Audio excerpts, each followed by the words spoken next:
जवार भाई आए हैं माशाल्लाह। छो जवार भाई मेरे ख्याल 1995 की पतंग ही है।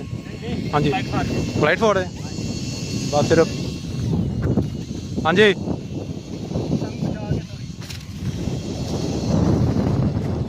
ओहो क्या बात है यार, की याद कराती जवार, पीले काले तीरे, क्या बात है यार जवार,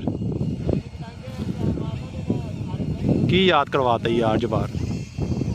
जवार वैसे तो है बंदा ते बड़ा अच्छा